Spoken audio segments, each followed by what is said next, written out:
নমস্কার বন্ধুরা, কেমন আছো সবাই তোমরা? গল্প ডট চ্যানেলে তোমাদের সবাইকে স্বাগত জানাচ্ছি। আগের দিন আমি শ্রী শ্রী মায়ের কথা বইটি থেকে কিছুটা জায়গা তোমাদের পাঠ করে শুনিয়েছি। আমি যা ভিউ পেলাম, যতটুকু যা পেয়েছি, তার দ্বারা আমার মনে হচ্ছে যে হয়তো তোমাদের ভালো লেগেছে। অবশ্য আমি তো কোনো কমেন্ট পাইনি, তাই ভালো লেগেছে এটা ধরেই সামনের দিকে এগোচ্ছি। তবে আমি তো বলেইছি, মায়ের কথা বা শ্রী শ্রী ঠাকুরের কথা আমি যেমন এখানে আলোচনা করব, হতেই পারে এর পরে নেক্সট অডিওতে আমি হয়তো টোটাল অন্য একটা বিষয়ের ওপর বা অন্য কোনো টপিকের ওপর আলোচনা করলাম।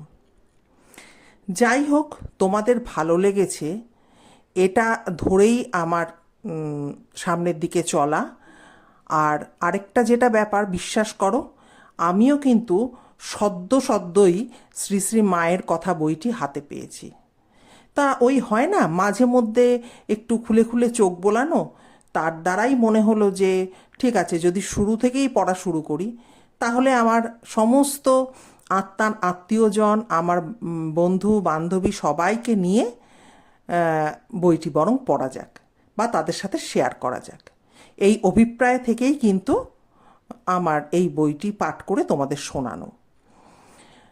তবে ওই যে বললাম, আমি এই চ্যানেলে অন্য অন্য বিষয়ের ওপরও কিন্তু আলোচনা রাখবো। হতে পারে সপ্তাহে একদিন দুদিন ঠাকুর আর মায়ের কথা নিয়ে আলোচনা করলাম।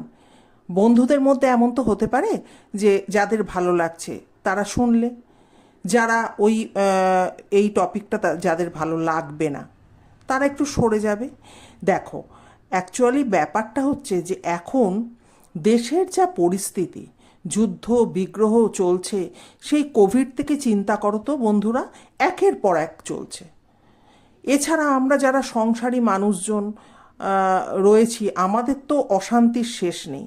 কোনো না কোনো একটা বিপদ পরিবারের ওপর দিয়ে যাচ্ছে, চিন্তার মধ্যে আমরা ডুবে থাকছি। তো ঠাকুর আর মায়ের হাত ধরে যদি একটু চলে, যদি একটু মনটা আমাদের থিতু হয়, যদি একটু চিন্তামুক্ত আমরা হই, সেটা কি বিশাল বড় একটা পাওনা না? তো সেই কারণেই আমি মায়ের কথা বইটি পড়া শুরু করেছি। তা আমি তো বললাম কমেন্ট কোনো পাইনি, তাই ধরেই নিচ্ছি তোমাদের ভালো লাগছে। তো চলো আজকে তাহলে যত অবধি পড়েছি সেই আমি একটু ফ্ল্যাশব্যাকে তোমাদের নিয়ে যাই। সেই বিশাল দস্যুর সাথে মার দেখা হয়ে গেল, এবং সেই দস্যু এবং তার স্ত্রীকে মা কিন্তু সরলা বালিকার মতো বললেন, বাবা, আমি পথ হারিয়েছি, দক্ষিণেশ্বরে তোমার জামাই থাকে, আমি তারই কাছে যাচ্ছি। এই যে মা বিপদে মাথা ঠান্ডা রেখে তাদেরকে পরমাত্মীয় বানিয়ে ফেললেন, এটার থেকেও কিন্তু আমাদের অনেক কিছু শেখার আছে। যে বিপদে পড়লে সর্বপ্রথম বা সর্বাগ্রে যে কাজটা করা উচিত, মাথা ঠান্ডা রাখা উচিত। চলো বন্ধুরা, সামনে এগোই, পাঠ করা শুরু করি। মা সরলা, মা গ্রাম্য কুমারী, লেখাপড়াও শিখেন নাই।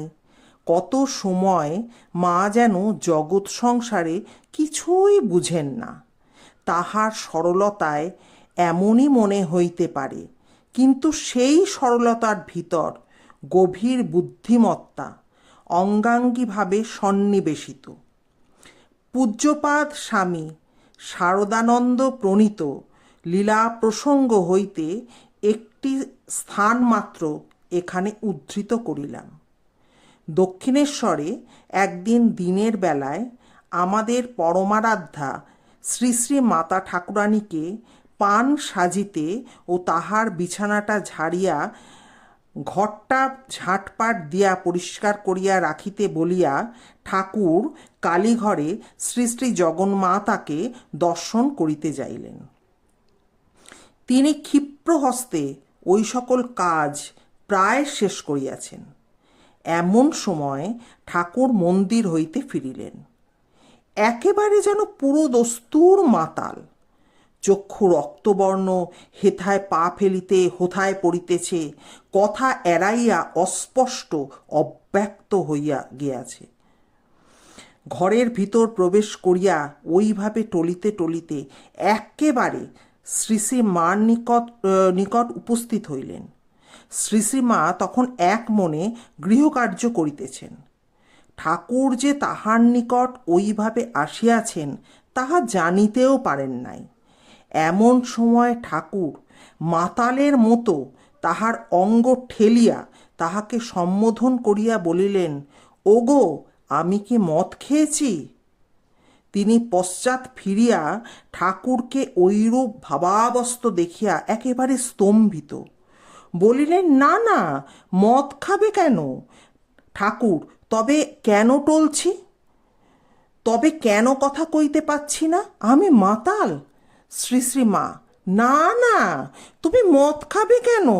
তুমি মা কালীর ভাবামৃত খেয়েছ। ঠাকুর, ঠিক বলেছ বলিয়া আনন্দ প্রকাশ করিতে লাগিলেন। কি অদ্ভুত ব্যাপার দেখুন! যেটা দিয়ে আমি শুরু করলাম, মা সরলা, মা গ্রাম্যকুমারী, লেখাপড়াও শিখেন নাই, কিন্তু মা কি বলবো, অদ্ভুত রকমের মার বুদ্ধি বিবেচনা, খুব ধীর স্থির প্রকৃতি মার, এবং মা কিন্তু প্রচুর বুদ্ধি রাখতেন। ঠাকুর মানে মাকে পান সাজতে এবং বিছানাটা ঝেড়ে ঘরটর পরিষ্কার করে রাখতে বলে ঠাকুর কালীঘরে চলে গেলেন। এবং মা তো সুন্দর তাড়াতাড়ি করে ক্ষিপ্র হস্তে তাড়াতাড়ি গৃহকার্য সমস্ত করছেন, ঝাঁটটাট দিচ্ছেন। এমন সময় হঠাৎ করিয়া ঠাকুর পুরো টলতে টলতে ঘরে এসে ঢুকলেন এবং মার অঙ্গ ঠেলিয়া, মানে মাকে হয়তো একটু ধাক্কা দিয়ে সম্বোধন করলেন যে, ওগো, আমি কি মদ খেয়েছি? তিনি পশ্চাৎ ফিরিয়া, মানে মা পেছন ফিরে ঠাকুরকে ওইভাবে দেখে একেবারে স্তম্ভিত, কিন্তু মা কিন্তু ঘাবড়ে গেলেন না। বললেন, না না না, মদ কেন খাবে? ঠাকুর তখন কিন্তু পাল্টা প্রশ্ন করছেন, কেন তবে টলছি, কেন কথা কহিতে পারছি না? তখন শ্রীশ্রীমা বললেন, না না, তুমি মদ খেয়েছ না, তুমি মদ কেন খাবে? তুমি মা কালীর ভাবামৃত খেয়েছ। কি অদ্ভুত সুন্দর উত্তর, অপূর্ব উত্তর! তিনি স্বামীকে ওই অবস্থায় দেখে এতটুকু বিচলিত না হয়ে, এতটুকু ভয় না পেয়ে তিনি কিন্তু বললেন, না না, তুমি মায়ের ভাবামৃত খেয়েছ, মা কালীর ভাবামৃত খেয়েছ। দেখুন, আমরা তো যারা সংসারী মানুষজন রয়েছি, আমার কথাই ধরুন না কেন, আমার বহু দিনের তো বহু বছরের বিবাহিত জীবন হয়ে গেছে, কিন্তু একা হয়তো আমি আমার স্বামী ঘরের মধ্যে রয়েছি, হঠাৎ যদি আমি এরকম অবস্থায় দেখি যে আমার স্বামী টলতে টলতে এরকমভাবে ঘরের মধ্যে ঢুকে চলে আসছে, তা আমি তো ভয় পেয়ে চিৎকার চেঁচামেচি করে লোকজন ডেকে বসবো, তাই না? ভয় পেয়ে যাব। ওখানে ঠাকুরের ভাইপো রামলাল, তারপরে হৃদু ঠাকুর, মানে যাদের নাম আমরা পরবর্তী সময় পাবো, আপনাদের সাথে শেয়ার করব, এরকম মায়ের বা ঠাকুরের আত্মীয় স্বজন দু একজন তো মন্দিরে ছিলেন। এছাড়া মন্দিরে প্রচুর কর্মচারী ছিল।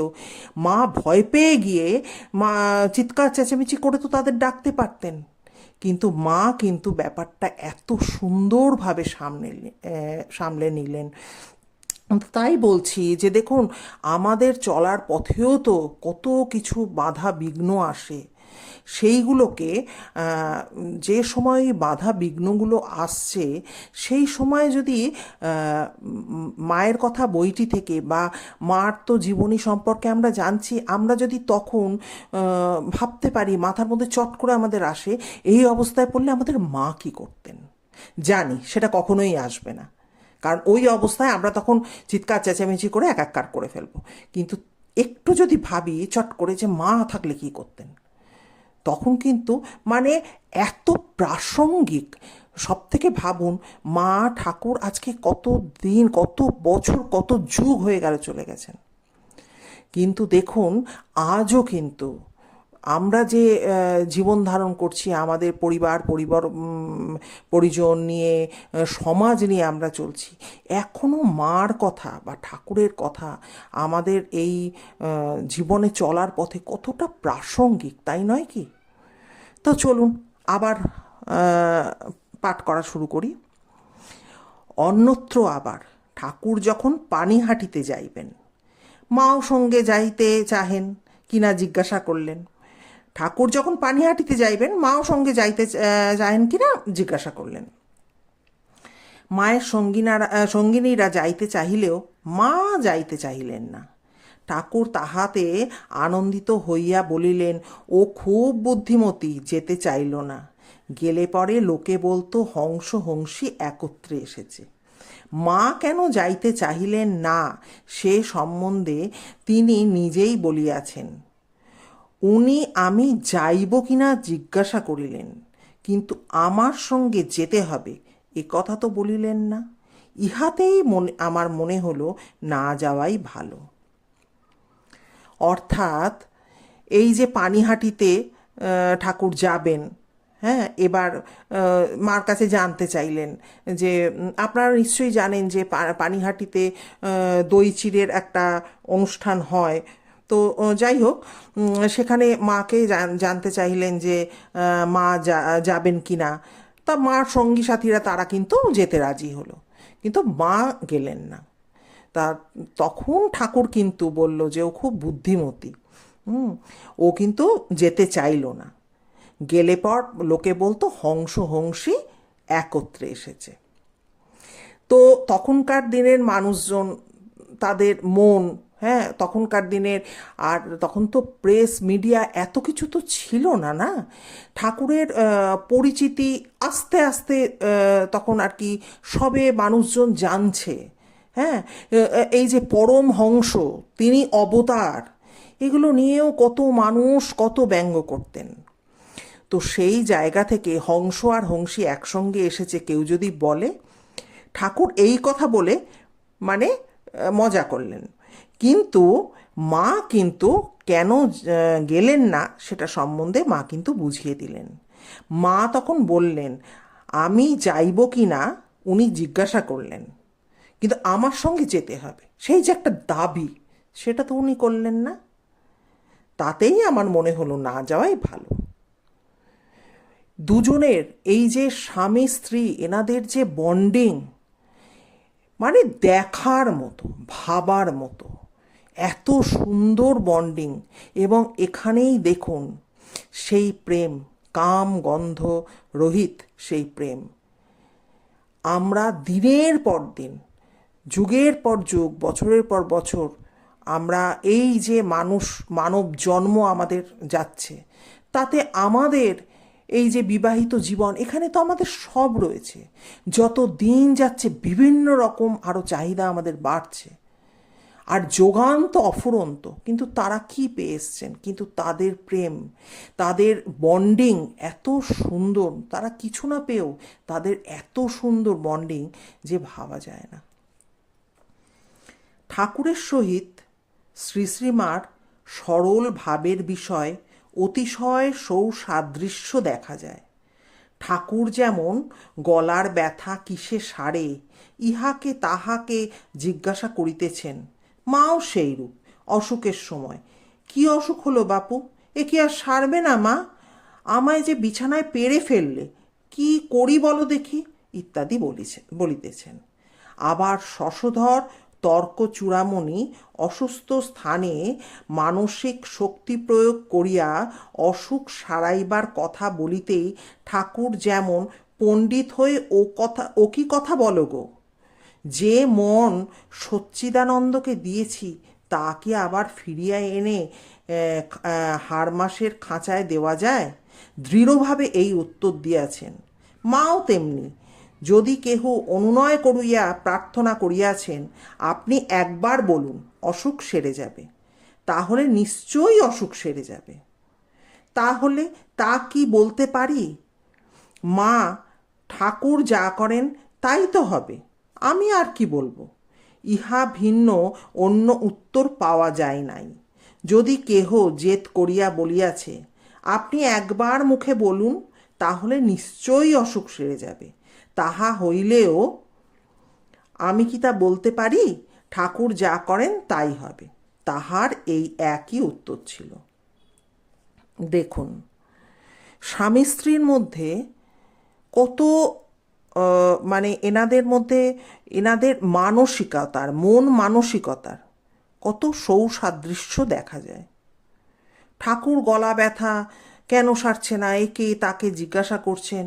আবার মাও সেই অসুখ হলে পর যে কি অসুখ হলো বাপু, এ কি আর সারবে না মা, আমায় যে বিছানায় ফেলে ফেললে। হ্যাঁ, কিন্তু কি করি বলো দেখি, এত কিছু সবার সঙ্গে আলোচনা করছেন, কিন্তু যখন শশধর তর্কচূড়ামণি অসুস্থ স্থানে মানসিক শক্তি প্রয়োগ করিয়া অসুখ সারাইবার কথা বলছেন, তখন কিন্তু ঠাকুর বলছেন, পণ্ডিত হয়ে তোমার ও কি কথা গো? যে মন সচ্চিদানন্দকে দিয়েছি তা হাড় মাসের খাঁচায় আবার ফিরিয়ে আনা যায়? এটা ঠাকুর বলছেন যে সচ্চিদানন্দর পায়ে বা সচ্চিদানন্দকে যে মন আমি দিয়ে দিয়েছি, সেই মনটা এই সামান্য হাড় মাসের খাঁচায় ফিরিয়ে আনবো। যেমন স্বামীজি দেহ রাখার পর শশী মহারাজ তার গুরুভাই বলুন বা বন্ধুস্থানীয় তাকে বলেছিলেন যে, মানে দেখা দিয়ে বলেছিলেন, তখন স্বামীজির দেহ চলে গেছে, যে শরীরটাকে থুতুর মতো ফেলে দিয়ে চলে আসলাম। তা শরীরটাকে এনারা কি কিছু মনে করতেন? সত্যি তো, আমাদের এই যে শরীরটা, আমাদের শরীরটা আজ আছে আর কাল নেই। আমরা এই শরীরটাকে কিভাবে ভালো রাখবো, কত কি আমরা মাখছি, চুলের জন্য এক যত্ন, শরীরের জন্য এক রকম যত্ন, কত কি আমরা করছি, সঠিকভাবে খাওয়া দাওয়া করছি, কোন পুষ্টিমূল্যটা বা পুষ্টির ভাগটা, পুষ্টি কতটা আমাদের শরীরে গেল, হ্যাঁ, বিভিন্ন তার সোর্সগুলো নিয়ে আমরা ভাবনা চিন্তা করছি। কিন্তু এনারা কি আদৌ এই শরীরটাকে এনারা প্রাধান্য দিতেন?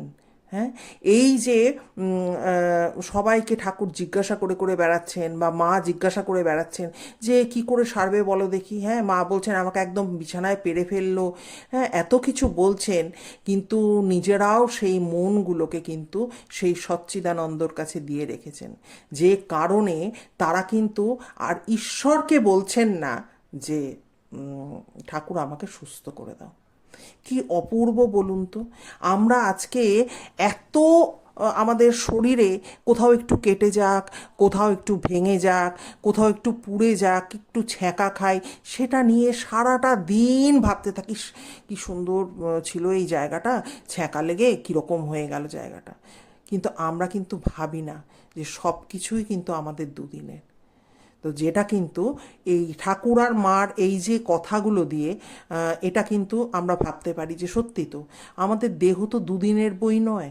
হ্যাঁ, তো ঠাকুর বলছেন তাই, যে মন তো দিয়েছি সচ্চিদানন্দর কাছে, তো সেই মনকে আবার ওইখান থেকে ফিরিয়ে এই হাড় মাংসের খাঁচার মধ্যে নিয়ে আসা কি সম্ভব? তো তারা কিন্তু এই শিক্ষাটা আমার মনে হয়, দেখুন, এই মহামানব বা মানবীকে ধরতে চাওয়া, ছুঁতে চাওয়া, মাপতে চাওয়া, সেটা তো আমার পক্ষে সম্ভব নয়। আমার এই ছোট্ট বুদ্ধি দ্বারা যতটুকু আমার মনে হচ্ছে বা যেভাবে আমি ঠাকুরমাকে আঁকড়াবার চেষ্টা করছি, সেটাই আপনাদের সামনে তুলে ধরছি। তো এই পর্যন্ত তো আমরা জানলাম যে মা ঠাকুরের যে কত মিল মনের চিন্তাভাবনার। তাহার ভালোবাসা ক্ষণে ক্ষণে তাহাকে নব নবভাবে বিভাবিত করিত। একজনের একটিমাত্র সন্তান সন্ন্যাসী হইয়া গিয়াছে, তিনি মায়ের নিকট আসিয়া নিজের মনের তাপ জানাইতে গিয়া অশ্রু বর্ষণ করিতেছেন। শ্রী শ্রী মারও চোখে জল। মা বলিতেছেন, আহা, তাই তো, একটি মাত্র সন্তান, প্রাণের ধন, এমন করে সন্ন্যাসী হয়ে গেলে মা কি করে প্রাণ ধরে বলো দেখি।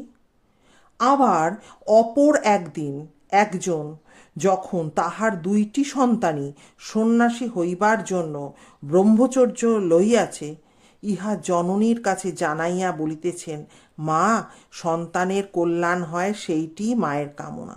কি আছে সংসারে? ছেলে যদি পরম কল্যাণের পথে যায়, তার চেয়ে আনন্দের বিষয় কি আছে? মা তখন সহর্ষে বলিতেছেন, ঠিক বলেছ মা, পরম কল্যাণের পথে যদি ছেলে যায়, তার চেয়ে আনন্দ কি হতে পারে? এই যে বিভিন্ন স্থানে মায়ের বিভিন্ন ভাবের উক্তি, উভয়ই তাহার আন্তরিক। একটিতে তিনি সন্তানহারা মায়ের দুঃখের সম অংশিনী, আবার অপরটিতে মা যে সন্তানের প্রকৃত কল্যাণের বিষয় বুঝিয়াছেন, ইহা দেখিয়া পরমানন্দিতা। এখানে দেখুন কি অদ্ভুত, মানে কি বলবো, মানসিকতার বদল বলতে পারি। একজন মা যার একমাত্র সন্তান সন্ন্যাসী হয়ে গেছে বলে তিনি চোখের জল ফেলছেন, তো তার সেই মায়ের কষ্টে না আমাদের মা, আমাদের জগৎজননী, বিশ্বজননী, আমাদের একদম নিজের মা যে যে শ্রী শ্রী সারদামণি দেবী, উনিও কিন্তু হাহাকার করে তিনি কাঁদছেন, তিনিও দুঃখ করছেন এবং বলছেন যে সত্যি তো, একটা মাত্র সন্তান, সে যদি সন্ন্যাসী হয়ে গেলে মা কি করে প্রাণ ধরে বলো দেখি, হ্যাঁ, মা কি করে বেঁচে থাকে, যেটা আমরা বলি। আবার যখন একজন মা এসছে, তার দুটো সন্তানই সন্ন্যাসী, ব্রহ্মচর্য লইয়াছে সন্ন্যাসী হবে বলে, তা জননীর কাছে, মানে মার কাছে যখন তিনি জানাচ্ছেন যে মা, সন্তানের কল্যাণ হয় সেইটি মায়ের কামনা, কি আছে সংসারে? তখন কিন্তু মা বলছেন যে সংসারে কি রাখা আছে, হ্যাঁ, যাতে মানে সন্তানের কল্যাণ হয়, সেটাই তো আমরা মা হিসাবে সেটা চাইতে পারি। হ্যাঁ, ছেলে যদি পরম একটা কল্যাণের পথে যায়, তার চেয়ে আনন্দের বিষয় কি আছে? তা এই যে সেই মা যখন মা কি বলতে চাইছেন, সেই ব্যাপারটা যখন সেই দুজন সন্তান যার সন্ন্যাসী হবে বলে ব্রহ্মচর্য করছে, যখন সে বুঝতে পারল, তখন মা কিন্তু ইহা দেখিয়া ভীষণ খুশি হইলেন। হ্যাঁ, তো এই যে মানসিকতার বদল, একজন যখন মা এসে মার সামনে বললেন যে আমার একমাত্র সন্তান সন্ন্যাসী হবে বলে চলে গেছে, তো এবার এই ব্যাপারটাকে দেখুন, আমার এই জায়গাটা এইভাবে আমার ভাবতে ভালো লাগছে, জানি না আপনারা আমার সাথে একমত হবেন কি না। মানুষের মধ্যে সহ্য গুণ তো একটা বিরাট গুণ, দেখবেন সবার কিন্তু সহ্য শক্তি থাকে না। হয়তো যে মা এসছে, যে কান্নাকাটি করছে, কাতর হয়ে পড়ছে যে তার একটা মাত্র সন্তান সন্ন্যাসী হতে চলে গেছে, সেই মা হয়তো সহ্য করতে সত্যিই পারবেন না, তার জন্য মাও কাঁদছেন। আবার যে মায়ের দুটি সন্তান সন্ন্যাসী হবেন বলে ব্রহ্মচর্য করছেন, সেই মাকে কিন্তু মা সুন্দরভাবে বুঝিয়ে দিচ্ছেন, মা, সন্তানের কল্যাণের কথা ভাবো, জগতে কী রাখা আছে, হ্যাঁ, ছেলে যদি কল্যাণের পথে যায়, তার থেকে আনন্দের কি আছে, এই সমস্ত কিন্তু মা সেই মাকে বুঝিয়ে বলছেন। অর্থাৎ মা পরিষ্কারভাবে বুঝিয়ে দিচ্ছেন এখানে যে সংসারে কি আছে। সত্যি তো, গভীরভাবে ভাবতে গেলে সংসারের কি সার আছে, যদি আমরা ভালোভাবে বলতে চাই, সংসারে কতটুকু সার আছে, কি সার আছে? আমরা যে দিনের পর দিন সংসার করে চলছি, সকাল থেকে রাত অবধি সংসার করছি, আমরা শুধু নিজের জন্য, নিজের পরিবারের জন্য, নিজের স্বামী সন্তান সবার জন্য ভাবছি। এই ভাবতে ভাবতে ভাবতে ভাবতে কোথাও কি বলুন তো, আমার যেটা মনে হয়েছে, আমি সবার মত বলতে পারবো না, যে আমরা না ভীষণ আত্মকেন্দ্রিক হয়ে গেছি, ভীষণ আত্মকেন্দ্রিক। আপনারা ভাবতে পারবেন না, যখন দেখি না যে অল্প বয়সী, আমার বাড়িতেও এরকম অল্প বয়সী মেয়ে রয়েছে আমার, তো যখন দেখি যে সিটের মধ্যে, ট্রেনের প্রচণ্ড ভিড়ের মধ্যে একজন বৃদ্ধা, তিনি নুব্জ হয়ে পড়েছেন, তার দাঁড়াবার ক্ষমতা নেই, থরথর করে শরীর কাঁপছে, তার সামনে ওই 18 থেকে 22-25-এর ছেলেমেয়েরা একদম টান টান হয়ে বসে তারা যাচ্ছে। কিন্তু কেউ বলছে না যে ঠাকুমা একটু আপনি বসুন। তাই এই যে এটা তাদের দোষ আমি দিচ্ছি না, কি বলুন তো, আমাদের আত্মকেন্দ্রিকতা। আমরা কখনো এইভাবে চিন্তা করিনি, যে চিন্তাটা সেই সময় মা করছেন, যে সংসারে কি আছে। সত্যি তো, এই যে আজকে যে ছেলেরা সন্ন্যাসী হয়ে যাচ্ছেন, সেই সন্ন্যাসীরা জগতের জন্য কিছু করবেন, তাই তো? তারা তো সন্ন্যাসী হয়ে খালি খোল কীর্তন নিয়ে কীর্তন গেয়ে বেড়াবেন এটা তো নয়। আজকে যে বিভিন্ন মঠ মিশনগুলো দেখছি, তার তো একটা লক্ষ্য আছে, তার তো একটা উদ্দেশ্য আছে। সেইটুকু তো ফুলফিল হবে এনাদের দ্বারা। যে অনাথ শিশুগুলো যারা খেতে পাচ্ছে না, বা ফ্লাড হয়ে যেখানে ভেসে গেছে, বা অনেক রকম দুর্যোগ ব্যাধি, হ্যাঁ, সেই সময় যে আমরা দেখতাম প্লেগ, হ্যাঁ, মহামারী, এই সময় যে এই যে মঠ মিশনের এই যে মায়ের সন্তানেরা, এরা তো অতন্দ্র প্রহরীর মতো এরা যে সামনে গিয়ে দাঁড়াচ্ছে, লোকের দুঃখ দুর্দশা দেখছে, এটাই তো বিশাল ব্যাপার না? তাই মা বলছেন সংসারে কি আছে। জননীর অনেক কন্যাই মনে করেন। আচ্ছা, এবার আপনাদের এই লাইনটা বলবার আগে একটু বলে দিই, আমি এতক্ষণ যে আলোচনাটা করছি না, পরিচয় বলে দেখবেন শুরু করেছিলাম, এটা কিন্তু লিখছেন শ্রীমতী সরলাবালা দাসী। তো তিনি লিখছেন, জননীর অনেক কন্যাই মনে করেন মা আমাকে অতিশয় ভালোবাসেন, কখনো আমাকে ভুলেন না। অযোগ্যা এই দিন লেখিকাও তাহাদের মধ্যে একজন। মা অতি নিকটেই থাকিতেন, দর্শনের জন্য ইচ্ছাও যে প্রবল হইত না এমন নহে, কিন্তু সংকোচ সবসময় বাধা দিত। তথাপি যখনই যতদিন পরেই মায়ের দর্শন পাইয়াছি, তখনই মনে প্রাণে অনুভব করিয়াছি মা আমাকে একবারও ভুলেন নাই। কি অপূর্ব কথা দেখুন। আমি তো বললাম শ্রীমতী সরলাবালা দাসী তিনি মায়ের এই পরিচয় পর্বটা লিখছেন, তা তিনি বলছেন যে জননীর অনেক কন্যাই মনে করেন মা আমাকে অতিশয় ভালোবাসেন।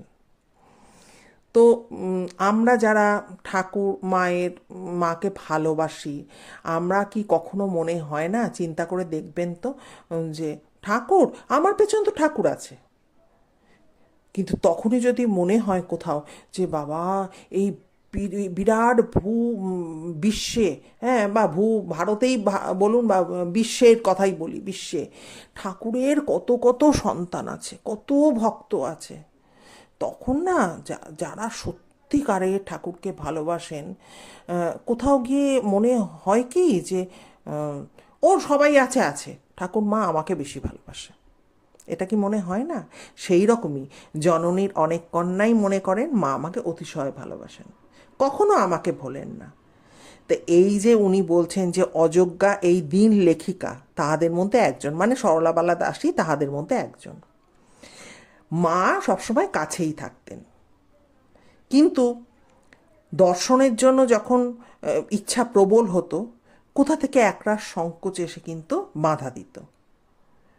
তথাপি যতদিন পরেই মায়ের দর্শন পাইয়াছি, তখনই মনে প্রাণে অনুভব করিয়াছি মা আমাকে একবারও ভুলেন নাই।